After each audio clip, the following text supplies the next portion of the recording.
I want to do a little bit of a review of the different manufacturers for the 1/12 motorcycles.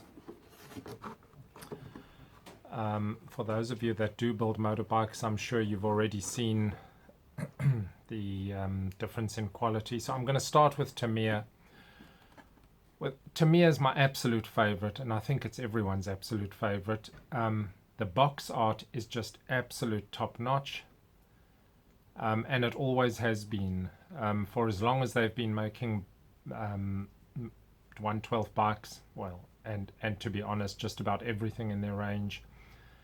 It's been an absolute pleasure to buy the box and build the contents.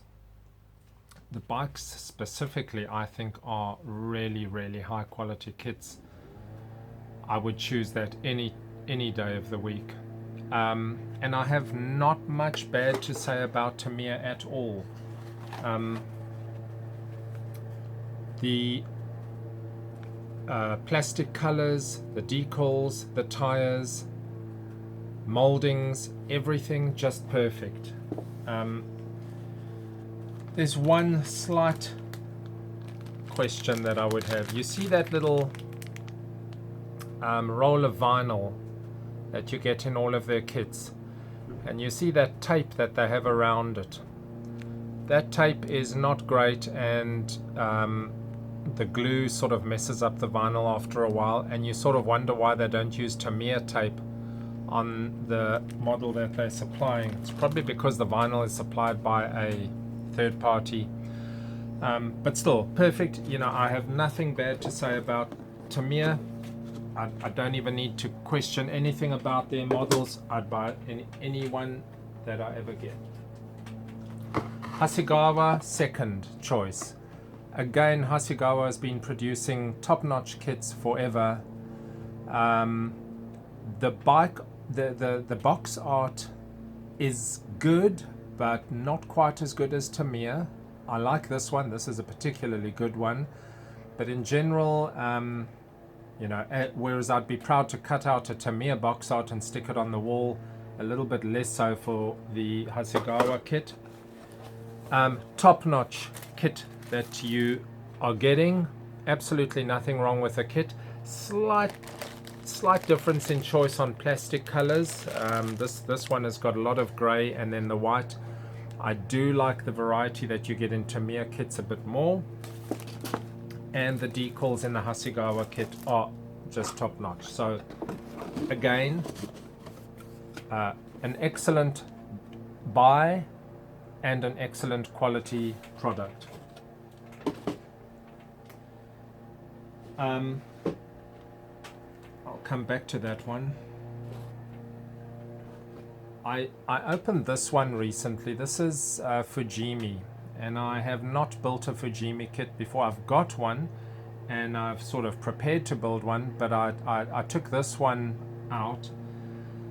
Now you see this pile of stuff here.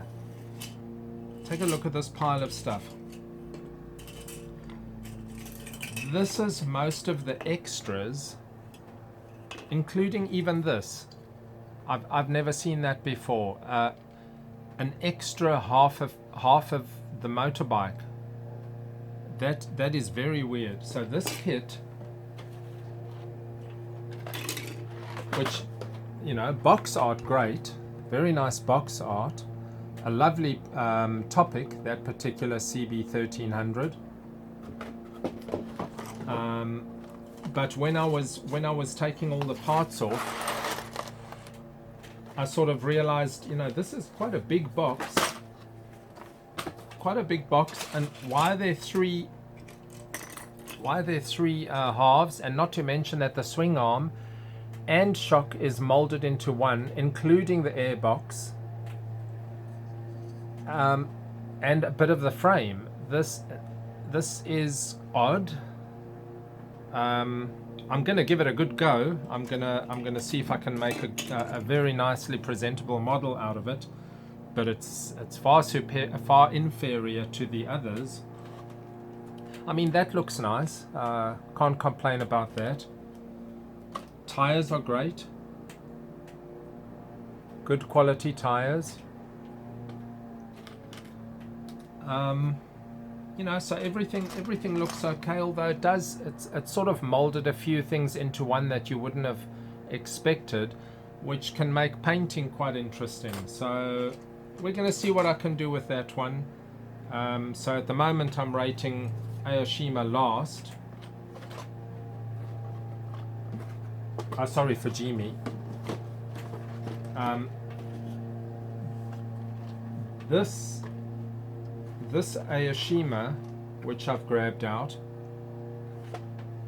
is a bit of an older one, and I've opened a newer Aoshima as well. I've looked over this thing, and really I can't complain. This is going to be quite a nice kit. It's a little bit less quality than Tamiya and Hasegawa, but that looks like a totally fine product. You know, when you look closely at the parts, you will see the fineness of the moldings is not quite as good as the Tamiya and Hasegawa manufacturer. Not bad at all.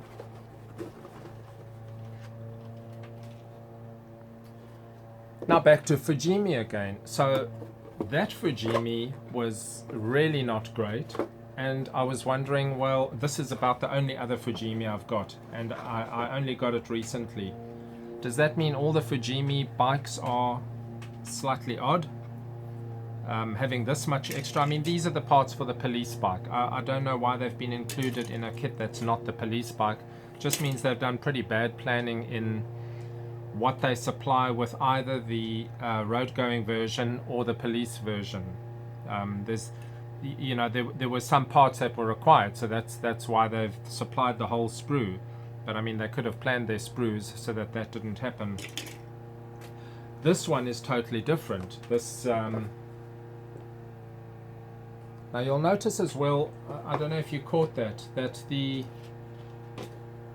naming, the badge, you see that Fujimi badge, the logo, company logo, and this one. So this is sort of more the standard Fujimi that I'm used to. So I don't know if different people are making Fujimi kits. This box art is great. Not as good as Tamiya, but not bad. And the contents of this, which I've looked through, is not like that one. So you get good Fujimi, and you get not so good Fujimi.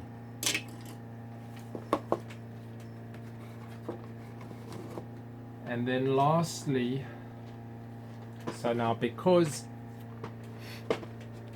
we had all these police bits left over, I thought I'd mention that, you know, when you've got a bike that is supplied for a particular version, well, of course you don't have to build this as the police version. I'm actually not going to. It does leave you with a couple of modifications that you might need to make, but so I'm expecting to have a number of leftovers. But when you didn't buy the police bike, as with this one, I was totally not expecting to get all those leftover bits. Now this is as I mentioned in one of the other videos, that was the CX500. This is the probably the same era molding as the CX500. You know, it's an old kit, and sort of the worst features of Tamiya that you could ever find is just the fact that you might have two pieces molded together, or that you know, and that's not a bad thing at all. The rest of the kit is totally fine. Excellent model. So you're always getting a good thing with Tamiya. Hasegawa, really nice. I do recommend them. And of course, Tamiya, my all-time favorite. Cheers.